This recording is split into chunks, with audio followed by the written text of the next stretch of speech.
Let's talk about the presidential and the parliamentary form of the government.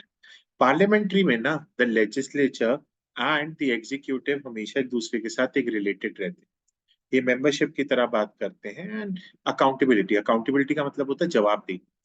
Parliamentary में आपको for example अगर कोई ऐसा बिल पास करा आपने जो गलत है, तो you have to give the reasons why you have done it. ये सबसे ज्यादा इंडिया में और यूके में होता है। ब्रेक्जिट हुआ था यूके में 2019 में। ब्रेक्जिट का मतलब ब्रिटिश ने यूरोपियन यूनियन से अलग हुआ। तो वहां पर दे वर अकाउंटेबल टू दिस डिसीजन क्योंकि पूरे पार्लियामेंट ने डिसीजन लिया था इसका।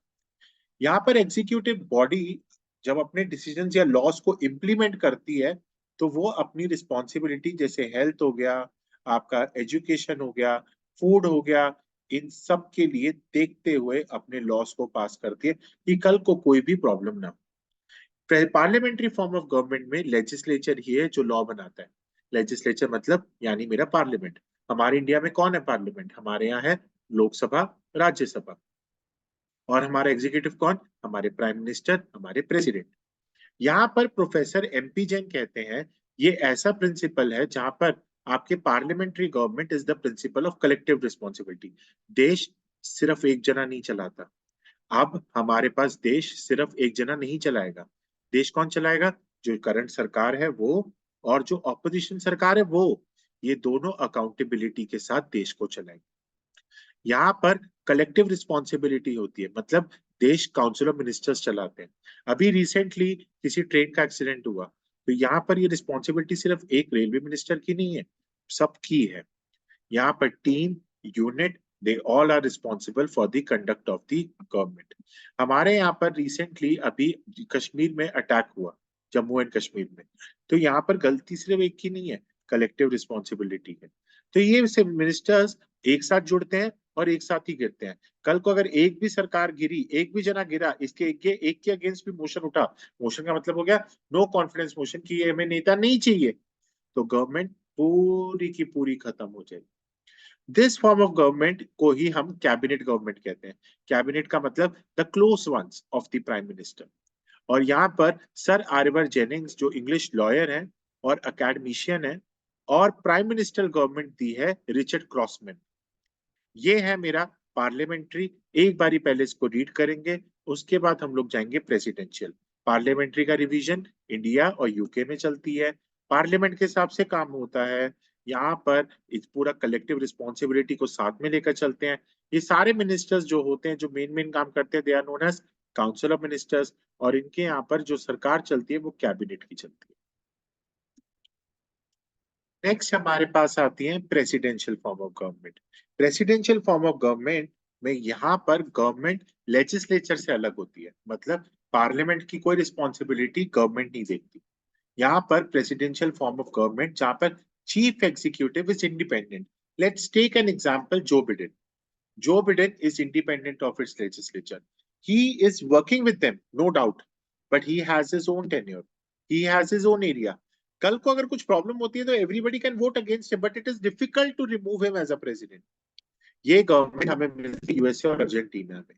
यहाँ पे प्रेसिडेंट को चूज किसने करा? लोगों ने, डायरेक्टली या इनडायरेक्टली।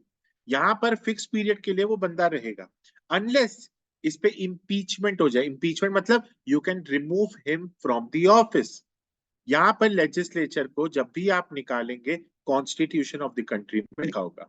और ये सारा सिस्टम आपके सेपरेशन ऑफ पावर और चेक एंड बैलेंस के साथ चलता है। सही बात समझ में आ गई? ये हो गया आपका presidential. Right a short note on parliamentary form of government, right a short note on presidential form of government. यहाँ पर अपने आंसर्स को पॉइंट्स में करके आपको। Now we move to the unitary form of government and federal form of government. Unitary form of government is the one जहाँ पे हर एक स्टेट्स अपने प्रोविंसेस के साथ एक सिंगल सेंट्रल गवर्नमेंट तैयार करते हैं।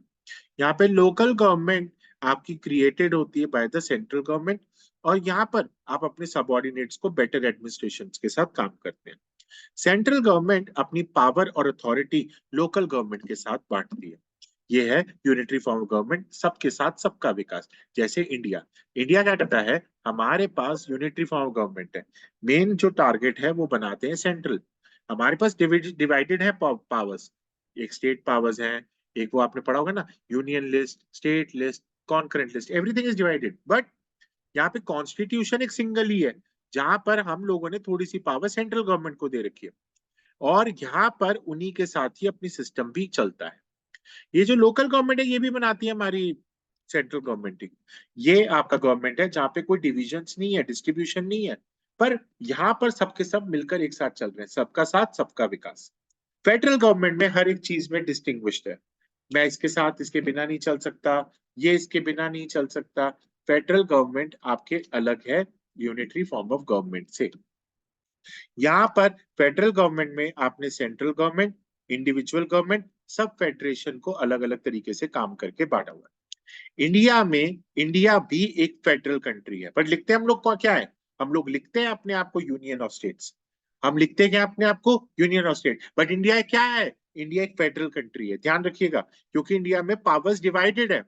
हमारे 7th शेड्यूल, ये 1 मार्कर क्वेश्चन आएगा, इन 7th schedule of the constitution, जो हमारी नेशनल इंपॉर्टेंस है, जैसे इंटरनेशनल रिलेशंस, वॉर, पीस, ये सब हमारे सेंट्रल गवर्नमेंट के साथ ही चलता है।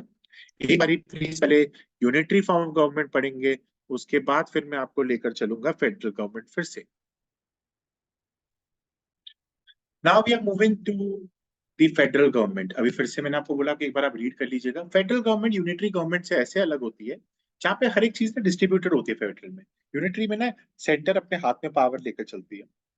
यहाँ पर आपके पास central government, individual government, local government सब अलग होती है। जैसे हमारे यहाँ पर इंडिया में हो रखा है, हमारे यहाँ लोकल गवर्नमेंट के पास पावर है, स्टेट गवर्नमेंट के पास पावर है, और सेंट्रल गवर्नमेंट के पास तो पावर ही पावर है। ये सारी चीजें हमारे साथ यहाँ पर चलती हैं। अगर हम बात करते हैं तो रीजनल इंपॉर्टेंस और local importance, it can be legislate by the state government. हमारे पास बहुत सारे मैटर्स हैं जो सेंट्रल और स्टेट गवर्नमेंट के साथ चलते हैं, जहाँ पे लॉज बनाते हैं हमारी कॉन्करेंट लिस्ट में। What is concurrent list? Concurrent is the list जहाँ पे यूनियन और स्टेट दोनों साथ में काम करते हैं। कॉन्स्टिट्यूशन के अंदर आपके पास फीचर्स हैं जिसमें हम लोग बहुत सारी चीजों को साथ में लेकर चलते हैं अपने उसमें कि फेडरेशन के साथ वो कैसे काम करेंगे। अगर हम केसीवीआर की बात करें तो इंडियन गवर्नमेंट फेडरल है और यूनिटरी इन स्पिरिट, काम तो यूनिटरी के साथ करते हैं मिलकर, पर इंडियन फेडरल है, डिवाइडेड है पावर। देखो जी, फिर बता रहा हूं, फेडरल का मतलब फिर से यूनिटरी का मतलब सेंट्रल के हाथ में, फेडरल का मतलब पावर इज डिवाइडेड। इंडिया क्या बोलता है, इंडिया कहता है फेडरल तो हूं पर साथ में यूनिटरी भी हूं, क्योंकि हमारे यहाँ पर सेंट्रल को ज्यादा पावर दे रखी है। समझ में आ गई? पक्का?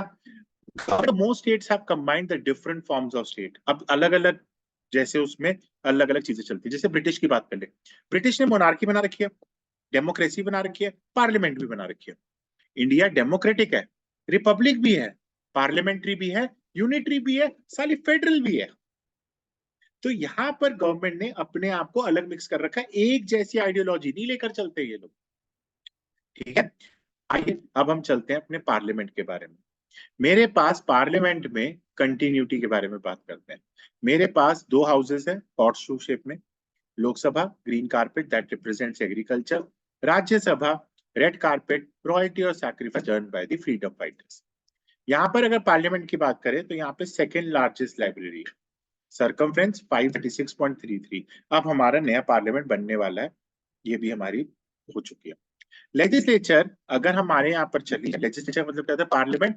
पार्लियामेंट हमारे यहाँ यूनिकैमरल भी है, बाई कैमरल भी है। बाय मतलब 2 houses. India is a by cameral legislature. यहाँ पे 2 हाउसेस है, क्या क्या? काउंसिल ऑफ पीपल यानी लोकसभा, और काउंसिल ऑफ स्टेट्स यानी राज्यसभा। लोकसभा में जितने भी मेंबर्स हैं वो सब बच्चे कहाँ से आते हैं?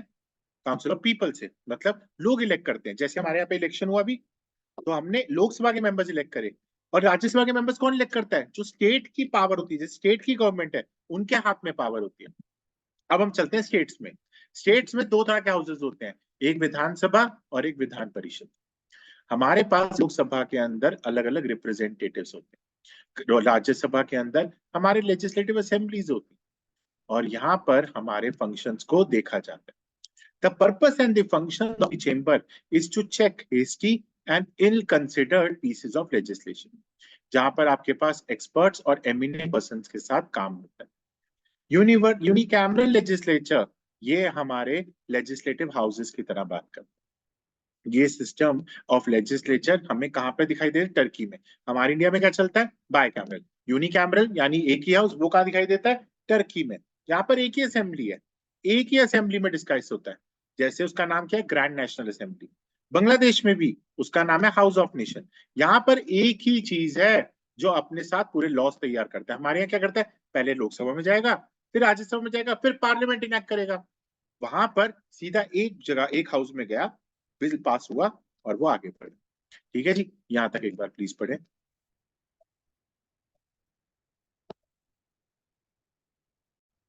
Now, India has 28 states and 8 union territory. There are 24 states जहां पर यूनिकैमरल है, मतलब एक ही है लोकसभा। और सॉरी, मतलब यूनिकैमरल का मतलब है विधानसभा है, विधान परिषद नहीं है।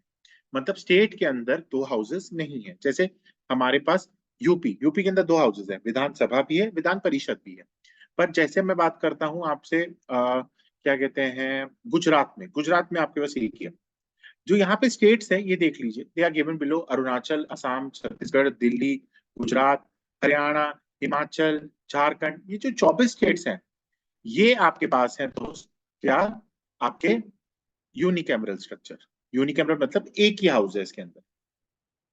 ये 24 स्टेट्स हैं। पर जो 6 स्टेट्स हैं ये याद करने हैं, ये जो 6 स्टेट्स हैं ये हैं बायकैमरल स्ट्रक्चर। जी, आंध्र प्रदेश, बिहार, कर्नाटका, महाराष्ट्र, यहाँ पे विधानसभा भी है और विधान परिषद भी। यहाँ पे दो हाउसेस होते हैं। समझ में आई? इसीलिए यहाँ पर इनकी सीट सबसे ज्यादा है। अब मैं आपको दोनों का डिफरेंस समझाता हूँ, यूनिकैमरल और बायकैमरल। यूनि मतलब वन, यहाँ पे मतलब एक ही हाउस होता है, हर एक चीज एक ही हाउस में डिस्कस होती है। यहाँ पे स्टेट के साथ हमारे इंडिया में ओवरऑल दो हाउसेज हैं, लोकसभा, राज्यसभा।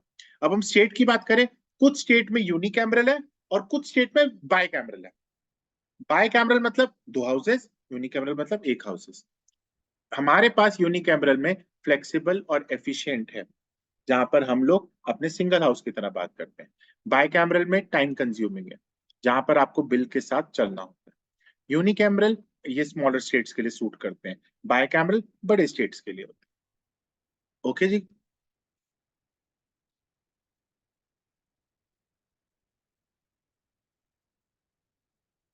एक बार रीड कर लीजिए, ये बहुत इंपॉर्टेंट है, ये पक्का आएगा question. Now the main organs of the government. हमारे पास अलग अलग मेन ऑर्गन्स क्या क्या होती हैं आपको बताया था। तीन पिलर्स होते हैं डेमोक्रेसी के: लेजिस्लेचर, एग्जीक्यूटिव और जुडिशरी। हमारे पास अगर मैं बात करता हूँ लेजिस्लेचर की, लेजिस्लेचर में पार्लियामेंट, असेंबली और कांग्रेस, ये तीनों वर्ड्स एक साथ यूज होते हैं इनके लिए। पार्लियामेंट भी यही होता है, असेंबली भी यही होता है, कांग्रेस भी यही होता है। Parliament is derive from the French word parlour. Parliament means meeting. Parliament के मेन फंक्शंस क्या है भाई? Expressing and formulating the will of the state and the loss. Law बनाने वाला कौन? पार्लियामेंट। लेजिस्लेचर ही है जो will of the state, state क्या चाहता है, स्टेट कैसे रिप्रेजेंटेटिव डेमोक्रेसी चाहता है, स्टेट किस तरीके से अपनी एक्ट चाहता है। जो लॉ हमारे पास पास हो जाए उसको एक्ट बोलते हैं। लॉ तो लॉ होता है, पर वही लॉ जो पास हो जाए वो एक्ट बन जाता है। तो ये एक्ट जो है ये आपके लॉ की तरह रेगुलेट करते हैं। ऑल लेजिस्लेशंस हमारे पास एक अचीवमेंट की तरह काम करते हैं। हमारे पास जैसे कंज्यूमर प्रोटेक्शन राइट्स 2013 अमेंडमेंट हो चुके हैं, 1986 लिखा हुआ है, ये इंटरेस्ट ऑफ कंज्यूमर्स के लिए काम कर रही है। तो यहाँ पर ये जो बिल पास हुआ है 2013 में, ये एग्जैक्टली किसने करा है? ये हमारी लेजिस्लेचर ने करा है। तो यहाँ पे लॉ अपने हिसाब से ही बनाते हैं। Next, accountability. अकाउंटेबिलिटी में आर्टिकल 75 ब्रैकेट में तीन, ब्रैकेट में तो तीन, पार्ट 3 ऑफ द कॉन्स्टिट्यूशन ये कहता है कि काउंसिल ऑफ मिनिस्टर्स रिस्पॉन्सिबल होते हैं। मैंने कहा ना, आज एक्सीडेंट हुआ ट्रेन का, ट्रेन का एक्सीडेंट हो गया, वहां पर अकाउंटेबिलिटी किसकी? रेलवे मिनिस्टर की। पार्लियामेंट क्या करता है? चेक करता है, इंश्योर करता है एग्जीक्यूटिव को, अकाउंटेबिलिटी को। पार्लियामेंट क्या करता है? गवर्नमेंट की पॉलिसीज को देखता है। पार्लियामेंट क्या करता है? कल को अगर किसी मिनिस्टर ने कोई ऐसा लॉ बना दिया जो बिल्कुल लोगों के अगेंस्ट है, आप नो कॉन्फिडेंस मोशन पास कर सकते हैं उनके अगेंस्ट। समझ में आ गया? पहली बात तो ये मैं आपको बिल के बारे में बता दूं। बिल होता क्या है? बिल एक स्टैच्यू है एंड ये लॉ नहीं बन सकता unless it has received the approval. Bill आपके पास एक बिल रहता है, वो लॉ तब बनता है जब वो पास हो जाता है, जब वो एक्ट बन जाता है। बिल किसी भी मिनिस्टर्स के उसमें जा सकते हैं। एक होता है सबसे पहले बिल। बिल एक स्टैच्यू है, स्टैच्यू मतलब एक ड्राफ्ट है कि हाँ भाई हमारा देश ऐसा होगा। ये मैंने आपके सामने ड्राफ्ट रख दिया। बिल कोई भी मिनिस्टर कर सकता है, या कोई मिनिस्टर के अलावा प्राइवेट मेंबर भी कर सकता है। तो जो मिनिस्टर करता है उसको गवर्नमेंट बिल बोलते हैं, और जो मिनिस्टर के अलावा लोग करते हैं वो प्राइवेट मेंबर बिल हो गए। यहाँ पर हमारे पास प्रोसीजर आर्टिकल नंबर 107 से लेकर 108 में लिखा गया। हमारे कॉन्स्टिट्यूशन में अगर मैं ऑर्डिनरी बिल की बात करता हूं, ठीक है, तो 107 और 108 में आता है। बट अगर वही मैं मनी बिल की बात करता हूं, मनी बिल सिर्फ और सिर्फ लोकसभा में चलता है, राज्यसभा में नहीं। वो जाता है 109। ऑर्डिनरी बिल किसी में भी ओरिजिनेट हो सकता है। मनी बिल आपके यहाँ पर इम्पोजिशन, अबॉलिशन, ये सब कुछ आपके हाउस ऑफ पीपल यानी लोकसभा में ही इंट्रोड्यूस हो सकता है, काउंसिल ऑफ स्टेट में नहीं हो सकता। मनी बिल में क्या क्या आता है? आपका अबॉलिशन, आपका इम्पोजिशन, आपकी रेगुलेशन टैक्स की, आपके फंड्स, आपकी कंटिजेंसी फंड्स, आपकी पेमेंट्स, ये सब आते हैं। फिर आता है आपके पास एनुअल फाइनेंशियल स्टेटमेंट। ये आपकी रिसिप्ट्स हैं, आपके एक्सपेंडिचर हैं। और आर्टिकल नंबर 112 कहता है कि प्रेसिडेंट आपकी एक स्टेटमेंट की तरह काम करता है। यहाँ पर एक बिल आपकी अलग अलग रीडिंग्स में आगे बढ़ता है। क्या ये बात समझ में आ गई बच्चे? ठीक है, यहाँ तक एक बार आप प्लीज ये दो पॉइंट्स पढ़ेंगे, और नीचे वाला बिल, फिर उसके बाद आगे। हमारे पास जो लास्ट, एक बार मैं फिर से रिपीट कर रहा हूँ, एनुअल फाइनेंशियल स्टेटमेंट, ये एनुअल स्टेटमेंट होती है कि गवर्नमेंट ने कितना खर्चा कहाँ पे करा, कितना एक्सपेंडिचर कहाँ पे करा, और गवर्नमेंट की कमाई कहाँ पर हुई। ये प्रेसिडेंट ही आपकी स्टेटमेंट को बताता है। और ये जो मेंबर्स ऑफ पार्लियामेंट है, ये आपके प्रोपोज बिल की तरह चलते हैं। तो ये एनुअल फाइनेंशियल स्टेटमेंट आपकी रिसिप्ट और गवर्नमेंट के बारे में बात करता है। ये एक बिल जो है, ये तब होता है जब आपकी 3 रीडिंग होती है। पहले लोकसभा में, जैसे बजट हो गया, बजट सबसे पहले लोकसभा में जाएगा, फिर राज्यसभा में जाएगा, और फिर प्रेसिडेंट करेंगे। बट क्या इसको कोई रोक सकता है? नहीं, इसको रोक नहीं सकता कोई। ये सबसे बड़ी बात है। अब हमारे पास आते हैं legislative and it's judicial functions. Legislative performs judicial functions while hearing and trying the cases of impeachment. यहाँ पे लेजिस्लेचर क्या कर रहा है? एक जुडिशियल की तरह कर रहा है। कॉन्स्टिट्यूशन आपके पूरे प्रोसीजर की तरह बात करता है। जैसे कुछ बिल होते हैं जिसको आप निकाल सकते हैं, जैसे कि प्रेसिडेंट को आपने निकालना है काम से, इम्पीच करना है, वाइस प्रेसिडेंट को निकालना है, सुप्रीम कोर्ट के जज को निकालना है, हाई कोर्ट के जज को निकालना है, चीफ इलेक्शन कमीशनर को निकालना है। तो यहाँ पे लेजिस्लेचर जुडिशरी की तरह काम करता है जी। क्या हमारी, अब यहाँ पर आपके लिए क्वेश्चन है, कमेंट बॉक्स में बताइएगा, क्या हमारी इंडिया में आज तक कभी प्रेसिडेंट साहब की इम्पीचमेंट हुई है, या चीफ जस्टिस ऑफ इंडिया की इम्पीचमेंट हुई है? या आप लिखेंगे। हमारे पास लेजिस्लेचर और एडमिनिस्ट्रेटिव फंक्शंस में हमारे पास हाउसेज ऑफ पार्लियामेंट है, मेंबर्स हैं, स्टेट्स हैं, जहां पर हम इलेक्टोरल कॉलेज में इलेक्ट करते हैं अपने प्रेसिडेंट। यहाँ पर जो वाइस प्रेसिडेंट है, वो आपके एक इलेक्टोरल कॉलेज की तरह काम करते हैं, जहां पर आपके पास दोनों हाउसेस के मेंबर्स, आपके स्पीकर, डिप्यूटी स्पीकर, और मेंबर्स यानी राज्यसभा के स्पीकर और डिप्यूटी चेयरमैन, ये सारे मिलकर आपके कहीं ना कहीं एडमिनिस्ट्रेटिव काम भी करते हैं। मैं फिर से बोल रहा हूं बच्चों, यहाँ पर आपके पास एडमिनिस्ट्रेशन यानी एक पूरे हाउस को देखना, ये काम हमारे लोकसभा करते हैं। स्पीकर, डिप्यूटी स्पीकर, और राज्यसभा का चेयरमैन कौन होता है? हमारे वाइस प्रेसिडेंट साहब। और डिप्यूटी चेयरमैन, ये चारों मिलकर आपके लोकसभा और राज्यसभा को देखते हुए चलते हैं। क्या ये बात समझ में आ गई? ठीक है, आज मैं ये आपको यहीं तक करवा रहा हूँ। Next we will move to the next functions. यहाँ पर ये थोड़ा लंबा है, और इसको नेक्स्ट क्लास में खत्म कर दूंगा। Thank you.